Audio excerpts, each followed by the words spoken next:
Young rebel star Prabhas ప్రస్తుతం రాజాసాబ్ చిత్రీకరణలో బిజీగా ఉన్న సంగతి తెలిసిందే. డైరెక్టర్ మారుతి డైరెక్షన్ వహిస్తున్న ఈ సినిమాపై ఇప్పటికే భారీ హైప్ నెలకొంది. ఇందులో ప్రభాస్ సరికొత్త లుక్ లో కనిపించనున్నారు. ఈ మూవీతో పాటు డైరెక్టర్ హను రావుపూడి డైరెక్షన్ లోని ఓ ప్రాజెక్ట్ చేస్తున్నారు. ఈ సినిమాకు సంబంధించిన పూర్తి వివరాలు త్వరలోనే అనౌన్స్ చేయనున్నారు. ఇక ఈ రెండు సినిమాల తర్వాత ప్రభాస్ చేయబోయే సినిమా ఏంటి అనే దానిపై ఇప్పుడు రకరకాల చర్చ జరుగుతోంది. నిజానికి ఈ ప్రాజెక్ట్స్ తర్వాత ప్రశాంత్ నీల్ డైరెక్షన్ లో సలార్ 2, నాగశ్విన్ తో కల్కి 2 చేయాల్సి ఉంది. వీటితో పాటు సందీప్ రెడ్డి వంగ డైరెక్షన్ లో ఓ సినిమా చేయబోతున్నారు. వీరిద్దరు కాంబోలో రాబోయే సినిమాకు స్పిరిట్ అనే టైటిల్ సైతం ఫిక్స్ చేశారు. యాన్యువల్ సినిమాతో పాన్ ఇండియా బాక్సాఫీస్ వద్ద సంచలనం సృష్టించిన సందీప్ రెడ్డి వంగ ఇప్పుడు ప్రభాస్ తో కలిసి ఓ పవర్ పోలీస్ యాక్షన్ డ్రామాను రూపొందించనున్నారు. ఇందులో ప్రభాస్ పోలీస్ అవతారంలో కనిపించనున్నారు. త్వరలో ఈ సినిమా సెట్స్ పైకి వెళ్లాల్సి ఉంది.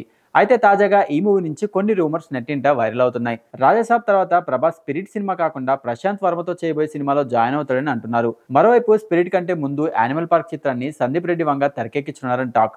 అయితే తాజాగా ఈ రూమర్స్ అన్నిటిపై క్లారిటీ ఇచ్చారు మూవీ నిర్మాత. సందీప్ రెడ్డి వంగ స్పిరిట్ మూవీ చేసిన తర్వాత యానిమల్ పార్క్ మూవీని తెరకెక్కిస్తారని అన్నారు. మరో 2-3 నెలల్లో స్పిరిట్ మూవీ షూటింగ్ స్టార్ట్ కాబోతున్నట్లు తెలిపారు. 2027లో ఈ సినిమా రిలీజ్ చేస్తామని అన్నారు. నిర్మాత భూషణ్ కుమార్ ప్రకటనతో ఫ్యాన్స్ మురిసిపోతున్నారు. ప్రస్తుతం ఇటలీలో ఉన్న ప్రభాస్ ఇండియాకు తిరిగి వచ్చిన తర్వాత రాజాసాబ్ మూవీ కంప్లీట్ చేయనున్నారు. ఆ తర్వాత స్పిరిట్ మూవీ షూటింగ్ స్టార్ట్ కానుంది.